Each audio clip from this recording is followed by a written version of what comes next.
نماز کو اتنا کیجول بنا لیا انہوں نے۔ صحیح مسلم کے اندر حدیث ہے، آپ صلی اللہ علیہ وآلہ وسلم نے فرمایا بندے کے کفر اور اسلام کے درمیان فرق ہی نماز ہے۔ جو نماز پڑھتا ہے وہ مسلمان ہے،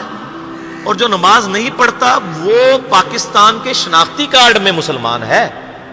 اللہ کی ڈیفینیشن میں وہ عملاً کافر ہے۔ صحیح مسلم انٹرنیشنل نمبرنگ کے مطابق 246 نمبر حدیث ہے، آپ جا کے پی ڈی ایف کھول لیں اسلام 360 میں جا کے 246 نمبر حدیث صحیح مسلم کتاب الایمان چیپٹر میں کھول کے دیکھ لیں کہ بندے کے کفر اور اسلام، شرک اور اسلام کے درمیان فرق ہی نماز ہے۔ آپ بے شک اپنے آپ کو مسلمان کلیم کرتے رہے، لیکن وہ شناختی کارڈ والا مسلمان ہے،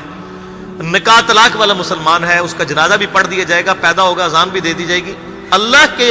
حضور وہ مسلمان نہیں ہے، وہ بس کلمے کا ہی ہم احترام کرتے ہیں، ادروائز تو عملاً کافر ہے وہ۔ اسی طریقے سے جامعہ ترمذی میں حدیث ہے، سنن نسائی کے اندر حدیث ہے، سنن ابن ماجہ کے اندر حدیث ہے کہ آپ صلی اللہ علیہ وآلہ وسلم نے فرمایا جس نے نماز چھوڑ دی گویا اس نے کفر کیا، من ترک الصلاۃ متعمدا فقد کفر۔ اس سے زیادہ اور کیا سخت بات کی جائے کہ کسی کو یقین آئے کہ جس نے جان بوجھ کے نماز چھوڑ دی اس نے کفر کیا۔ اب جان بوجھ کے یہ نہ سمجھیے گا کہ جی میں بال بچیاں دے وہ کمائی کرتا رہنا تھا، مجھے ٹائم نہیں ملتا۔ جان بوجھ کی ڈیفینیشن بھی نبی علیہ السلام نے بخاری و مسلم میں موجود ہے کہ اگر کوئی شخص بے ہوش ہو جاتا ہے یا سویا رہ جاتا ہے، یہ دو آپشنز ہیں، یا تیسرا آپشن ہے وہ بھول جاتا ہے، تو جیسے یاد آئے اسی وقت وہ والی نماز پڑھ لے۔ لیکن جو شخص دنیا کو ٹاپ پرائورٹی مانتا ہے، اپنا آفس چھوڑنے کے لیے تیار نہیں، اپنا کلینک چھوڑنے کے لیے تیار نہیں ہے، اور اپنی دکان چھوڑنے کے لیے تیار نہیں ہے نماز کے لیے، تو ظاہر ہے کہ وہ تو اپنے آپ کو دھوکہ دے رہا ہے۔ اللہ تعالیٰ تو اپنے معاملات کے اندر بالکل اسٹریٹ فارورڈ ہے، بالکل یہ ذہن میں رکھ لیں۔ جامعہ ترمذی میں صحیح سند کے ساتھ موجود ہے، عبداللہ بن شفیق تابعی رحمہ اللہ تعالیٰ کہتے ہیں کہ صحابہ کرام علیہم رضوان صرف نماز کے چھوڑنے کو ہی اعمال میں سے کفر سمجھتے تھے، یعنی وہ کسی کو نماز پڑھتا ہوا دیکھتے تھے تو کہتے تھے یہ مسلمان ہے،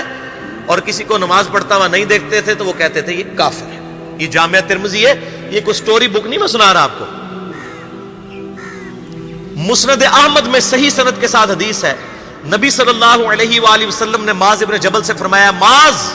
اللہ کے ساتھ کسی کو شریک نہ ٹھہرانا، خواہ تمہارے ٹکڑے ٹکڑے کر دیے جائیں، تمہیں سولی پہ چڑھا دیا جائے، تمہیں آگ میں جلا دیا جائے، اللہ کے ساتھ کسی کو شریک نہ ٹھہرانا، اور معاذ نماز بھی نہ چھوڑنا، کیونکہ جس نے نماز چھوڑ دی اللہ تعالیٰ کے ذمہ کرم سے وہ نکل گیا، اللہ کے حضور اس کے لیے کوئی حصہ نہیں ہے جس نے نماز چھوڑ دی۔